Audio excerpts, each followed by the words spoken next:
नमस्कार मित्रांनो, माझे नाव नेहा आहे. माझ्या एका मित्राने मला ही कथा सांगितली होती. त्याचे नाव विक्रम आहे. ही गोष्ट आजपासून 9 वर्षांपूर्वीची आहे. तो एका मोठ्या कपड्यांच्या दुकानात काम करत होता. त्याच्या मालकाने त्याला राहण्यासाठी एक खोली दिली होती आणि तो त्या खोलीत एकटा राहत होता. त्याचे आई-वडील गावी राहत होते. तो जे काही कमावतो त्याचा अर्धा पैसा तो आपल्या आई-वडिलांना पाठवत असे. तो ज्या इमारतीत राहत होता ती 4 मजली इमारत होती. तो 3ऱ्या मजल्यावर राहत होता आणि घरमालकींचं सपना आपल्या पतीसोबत राहत होती. घरमालकींचे नाव सपना होते आणि तिचे वय 28 वर्षे होते. ती खूप सुंदर होती. तिचा पती एका मोठ्या कंपनीत काम करत होता आणि कामामुळे त्याला अनेकदा शहराबाहेर जावे लागत असे. विक्रमाची कधीकधी घरमालकीन सपनाशी गप्पा होत असत. जिथे तो राहत होता तिथे पाण्याची थोडी समस्या होती. विक्रमाला सकाळी 8 वाजता कामावर जावे लागत असे आणि पाणी सकाळी 7 वाजता येत असे. त्यामुळे घरमालकीन त्याच्यासाठी 2-3 मटके पाणी भरून ठेवत असे. त्याने पिण्याच्या पाण्यासाठी एक 20 लिटरची बॉटल बाहेर ठेवली होती आणि उरलेल्या वापरासाठी घरमालकीन घरच्या पाण्यातून 2-3 मटके भरून ठेवत असे. जेव्हा विक्रम कामावरून परत येत असे, तेव्हा तो ते पाणी आपल्या खोलीत घेऊन जात असे. एक दिवस विक्रमाला कामावरून घरी येताना रात्री 9 वाजले होते. घरमालकीन सपनाने त्याची पाण्याची बॉटल भरून आपल्या खोलीत ठेवली होती. जेव्हा तो घरी आला तेव्हा त्याने घरमालकीनला आवाज देऊन विचारले, "मालकीन बॉटल कुठे आहे?" तेव्हा स्वयंपाकघरातून मालकीनचा आवाज आला, "तुझी बॉटल माझ्या खोलीत आहे. हॉलमध्ये थोडे काम चालू होते, त्यामुळे भरलेली बॉटल मी माझ्या खोलीत ठेवली आहे." तेव्हा विक्रम म्हणाला, "ठीक आहे मालकीन, मी फ्रेश होऊन 10 मिनिटांत येतो." घरमालकीन म्हणाली, "ठीक आहे." जेव्हा विक्रम फ्रेश होऊन घरमालकीनच्या घरी आला, तेव्हा त्याने पाहिले की दरवाजा उघडा होता. तो काही विचार न करता सरळ घरमालकीनच्या खोलीत गेला. तेव्हा त्याने पाहिले की घरमालकीन आत कपडे बदलत होती. तो वेळी तो चुकून त्यांच्या खोलीत गेला होता. घरमालकीनला त्या स्थितीत पाहून तो पूर्णपणे घाबरला आणि लगेच मागे वळून बाहेर निघून आला. थोडी वेळ बाहेर थांबल्यानंतर त्याने पुन्हा बाहेरून घरमालकीनला आवाज दिला, "मालकीन, तुम्ही घरी आहात का?" तर मालकीन म्हणाली, "हो, मी घरीच आहे." मग मालकीन कपडे बदलून खोलीतून बाहेर आली. त्यानंतर विक्रम पुन्हा आत गेला. घरमालकीन म्हणाली, "माझ्या खोलीत पाण्याची बॉटल ठेवली आहे, घेऊन जा." विक्रम पाण्याची बॉटल घेऊन आपल्या खोलीत गेला आणि मग जेवायला बसला. जेवताना घरमालकींचे ते दृश्य त्याच्या मनात येऊ लागले. जेवण खाऊन तो बिछान्यात झोपला. तेव्हाही घरमालकींचे ते दृश्य त्याच्या डोळ्यांसमोरून जात नव्हते. तो आता घरमालकींबद्दलच विचार करू लागला, कारण त्याने आतापर्यंत कोणत्याही मुली किंवा स्त्रीला अशा स्थितीत पाहिले नव्हते. यामुळे त्याच्या मनात खूप हलचल सुरू झाली होती. त्या दिवसापासून तो घरमालकीनला एका वेगळ्या नजरेने पाहू लागला आणि तिच्याशी जास्त बोलू लागला. एक दिवस रविवारी सुट्टी होती आणि तो आपल्या खोलीत मोबाईल पाहत होता. तेव्हा त्याने पाहिले की घरमालकींच्या गॅलरीतून तिचे काही छोटे कपडे वाऱ्याने उडून त्याच्या गॅलरीत पडले होते. त्याची नजर बाहेर गेली आणि त्याने जाऊन पाहिले तर ते घरमालकींचे छोटे कपडे होते. त्याने ते कपडे उचलले आणि त्यांचा साईजचा अंदाज लावला. मग ते घेऊन घरमालकींच्या घरी पोहोचला आणि दरवाजा ठोठावला. जेव्हा घरमालकींनी दरवाजा उघडला तेव्हा त्याने तिला सांगितले, "हे तुमचे कपडे आहेत. तुमच्या गॅलरीतून वाऱ्याने उडून माझ्या गॅलरीत आले होते." जेव्हा घरमालकीनने त्याच्या हातात ते कपडे पाहिले तेव्हा तिने लगेच ते कपडे त्याच्या हातातून खेचून घेतले आणि शरमावू लागली.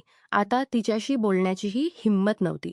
मग तिने शर्मात त्याला विचारले, "आज तुझी सुट्टी आहे का?" त्याने म्हणाले, "हो, आज मला सुट्टी आहे." ती म्हणाली, "तर मग खोलीत एकटा काय करत आहेस? आत ये, सोफ्यावर बस. मी तुझ्यासाठी चहा बनवते." तो आत जाऊन सोफ्यावर बसला. घरमालकीन स्वयंपाकघरात गेली आणि चहा बनवून घेऊन आली. दोघे चहा पीत होते. विक्रमाची नजर वारंवार घरमालकींकडे जात होती. पण ती शर्मात खालीच पाहत होती. मग घरमालकीन त्याला म्हणते, "आज तुझी सुट्टी आहे, तर तू मला शॉपिंगला घेऊन जाशील का?" "माझ्या पतीला तर शॉपिंगला घेऊन जायला वेळ नाही. बघ, तो आजही कामावर गेला आहे. तू माझ्याबरोबर चालू शकतो आहे. माझ्यासह शिकतोस का? तुझ्याकडे गाडी आहे, त्यामुळे बोलते आहे." त्याने उत्तर दिले, "ठीक आहे, मालकीन. संध्याकाळी 6 वाजता चालू. आता मला बाहेर थोडे काम आहे, त्यामुळे मी आत्ता तर मोकळा नाही. 6 वाजता आम्ही शॉपिंगला जाऊ शकतो." तेव्हा घरमालकीन म्हणते, "ठीक आहे. मला तुझा नंबर दे." त्यांनी एकमेकांचे नंबर घेतले. मग तो आपल्या खोलीत गेला आणि तयार होऊन आपल्या कामावर निघून गेला.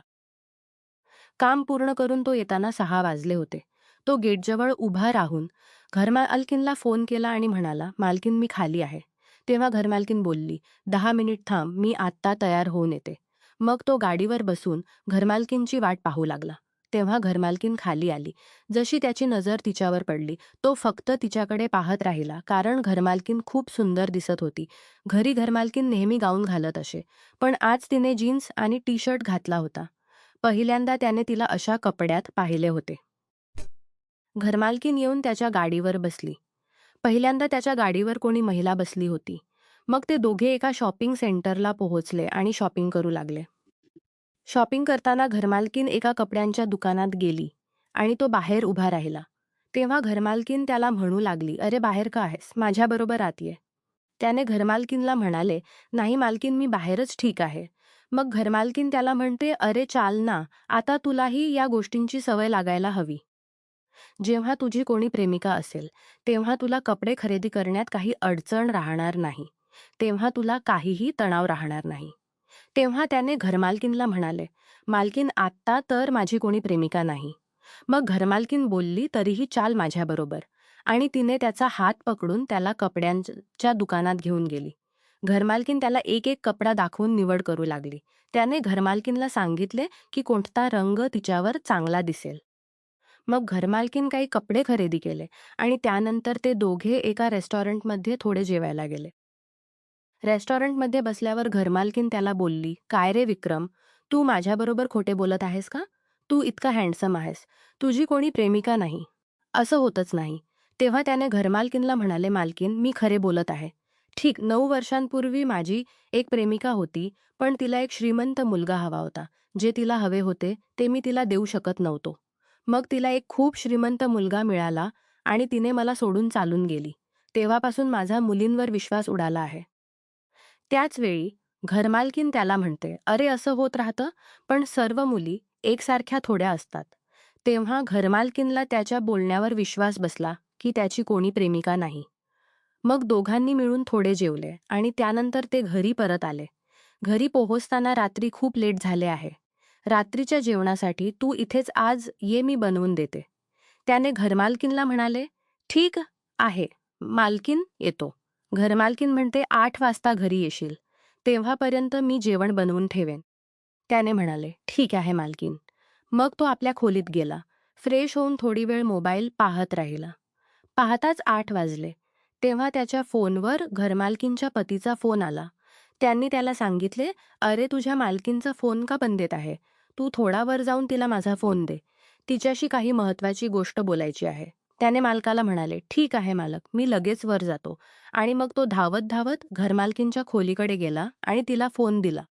तेव्हा मालकाने घरमालकीनला सांगितले, "तुझा फोन बंद झाल्यामुळे मी विक्रमला फोन केला." तर घरमालकीन म्हणते की कदाचित तिचा मोबाईल बंद झाला आहे. मग मालकाने उदासीनपणे म्हणाले, "ठीक आहे. ऐक, मी 4 दिवसांसाठी कंपनीच्या कामाने मुंबईला जात आहे. आज मी घरी येणार नाही." खरं तर मालकाला नेहमी कंपनीच्या कामासाठी बाहेर जावे लागत असे. त्यामुळे घरमालकीनला या गोष्टीची सवय झाली होती. इतकेचा फोन त्या हातात दिला. मग तो जायला लागला तर घरमालकीन त्याला म्हणते, "इथेच थांब." आता खरंच आपल्या घरी जाऊन एकटा काय करणार? इथे बस आणि माझ्याशी गप्पा मार." त्याने घरमालकीनला म्हणाले, "ठीक आहे मालकीन, मी थोडा खाली जाऊन आपली आपली खोली बंद करून येतो." घरमालकीन म्हणते, "ठीक आहे, लवकर ये. तेव्हापर्यंत मी जेवण तयार करून ठेवते." तो खाली खोलीत जाऊन आपल्या केसांना कंगवा मारला, थोडा परफ्यूम लावला आणि खोली बंद करून वर आला. घरमालकीन जेवण तयार करून झाले होते. मग दोघे जेवायला बसले. जेवताना त्यांची गप्पा सुरू झाली. गप्पांमध्ये त्याने घरमालकीनला विचारले, "मालकीन, तुमच्या लग्नाला किती वर्षे झाली आहेत?" तेव्हा घरमालकीन म्हणते, "आमच्या लग्नाला 7 वर्षे झाली आहेत." तेव्हा त्याने घरमालकीनला मुलाच्या बाबतीत विचारले. जशी घरमालकीन मुलाच्या बाबतीत ऐकते ती एकदम शांत झाली. त्याने पुन्हा विचारले तर तिने सांगितले, "मला याबद्दल काही बोलायचे नाही. तू काही दुसरी गोष्ट कर आणि पुढे याबद्दल माझ्याकडे काही विचारू नकोस." हे ऐकून त्याला वाटले की घरमालकीन त्याच्याकडे काहीतरी लपवत आहे. त्याने घरमालकीनवर खूप दबाव टाकला तर ती रडू लागली. त्याने तिला सांत्वन देत विचारले, काय झाले? काही अडचण आहे का? तेव्हा घरमालकीन त्याला म्हणते, मूल होण्यासाठी पतीने मला "थोडा वेळ तरी द्यायला हवा ना. लग्नानंतर पहिले वर्षांपासून त्यांनी मला गावी ठेवले आणि आता 2 वर्षांपासून इथे आणून ठेवले आहे. जेव्हा कामावरून घरी येतो तेव्हा फक्त जेवण खाऊन झोपतो. आम्हाला ते सर्व करायला वेळच मिळत नाही. तर मग तू सांग कशी मूल होणार? तेव्हा त्याने घरमालकीणला सहानुभूती दाखवली. दोघांचे जेवण अजून ताजे ताजे संपले होते. त्याने घरमालकीणला पाण्याचा ग्लास दिला. तेव्हा तिच्या हातातून ग्लास पडला आणि तिच्यावर पाणी सांडले. घरमालकीणचे सर्व कपडे भिजले होते. घरमालकीण मग कपडे बदलायला आपल्या खोलीत गेली. तिने एक जाळीदार टी शर्ट आणि खाली नाईट पॅन्ट घातला होता. घरमालकीण खूप सुंदर दिसत होती. घरमालकीण तिरकी नजरने त्याला पाहून म्हणते, "असं काय पाहत आहेस?" आता त्याच्या तोंडातून एकदम निघून पडले, "मालकीण, तुम्ही या ड्रेसमध्ये खूप सुंदर दिसत आहात." तेव्हा घरमालकीण हसत हसत बोलली, "तर काय मी आधी सुंदर नव्हते?" मग त्याने लगेच म्हणाले, "अरे मालकीण, तुम्ही मला आधी भेटला असता तर मी तुम्हाला आपली प्रेमिका बनवली असती." तेव्हा घरमालकीण त्याला रागाने म्हणू लागली. हे थोडे जास्त नाही झाले. घरमालकीणचे असे वर्तन पाहून तो थोडा घाबरला आणि विचार करू लागला की काहीतरी जास्त बोलून टाकलं का. मग त्याने घरमालकीणला माफी मागितली, "सॉरी मालकीण." असं म्हणून तो आपल्या घरी जायला लागला. तेव्हा घरमालकीण त्याचा हात पकडून घेतला आणि त्याला म्हणते, "आता कुठे जात आहेस? इथेच थांब. तुझ्यासाठी मी ज्यूस बनवला आहे." "तो कोण पिणार?" तो शांतपणे जाऊन सोफ्यावर बसला. घरमालकीण स्वयंपाकघरात गेली आणि दोघांसाठी एक एक ग्लास ज्यूस घेऊन आली. दोघे टीव्ही पाहत ज्यूस प्यायला लागले. टीव्हीवर एक इंग्लिश मूव्ही चालू होती आणि त्यात काही अश्लील दृश्य चालू होती. ती दृश्ये पाहून तो घरमालकीणसमोर शरमावू लागला आणि आपली नजर इकडे तिकडे करू लागला. घरमालकीण त्याच्याकडे एकदम ताकून पाहत होती. त्याची नजर इकडे तिकडे होताना पाहून घरमालकीण त्याला म्हणते, "एवढा का शरमावत आहेस? कधीही कोणत्याही मुलीला चुंबन दिलं नाही का?" त्याने घरमालकीणला म्हणाले, "नाही मालकीण, मी आतापर्यंत कधीही कोणाला चुंबन दिलं नाही. माझी जी आधीची प्रेमिका होती ती मला जवळही येऊ देत नव्हती." तेव्हा घरमालकीण त्याला म्हणते, "तर तू मला असं का बोलत होतास की तू मला आपली प्रेमिका बनवशील?" त्याने घरमालकीणला म्हणाले, "सॉरी मालकीण, मी पुन्हा कधीही असं बोलणार नाही." मग घरमालकीण म्हणते, "बघ, जर तू मला आपली प्रेमिका बनवशील तर माझे सर्व नखरे तुला सहन करावे लागतील." घरमालकीणची ही गोष्ट ऐकून तो हैराण होऊन घरमालकीणाकडे पाहू लागला. तेव्हा घरमालकीण हळूच हसत त्याच्याकडे पाहत होती. त्याने लगेच म्हणाले, "ठीक आहे मालकीण, मला मान्य आहे." मग घरमालकीण बोलली, "जर माझ्या पतीला कळलं तर?" त्याने म्हणाले, "त्यांना कोण सांगणार? खरं तर तो कधीही घरी असत नाही. कधीही तुम्हाला वेळ देत नाही. ही सर्व कमतरता मी भरून काढेन." तेव्हा घरमालकीण म्हणते, "छान."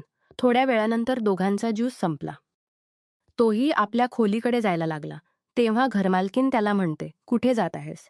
आज इथेच थांब. खरं तर तुझा मालक घरी नाही. आम्ही दोघे थोडी वेळ गप्पा मारू." मग तो आत येऊन थोडी वेळ बसला. दोघे गप्पा मारत होते. तेव्हा घरमालकीण म्हणते, "आता खूप रात्र झाली आहे. तू माझ्याबरोबर इथे झोप. मला तुझ्याकडे काही काम आहे." हे ऐकून तो खूप खुश झाला. मग दोघे खोलीत गेले.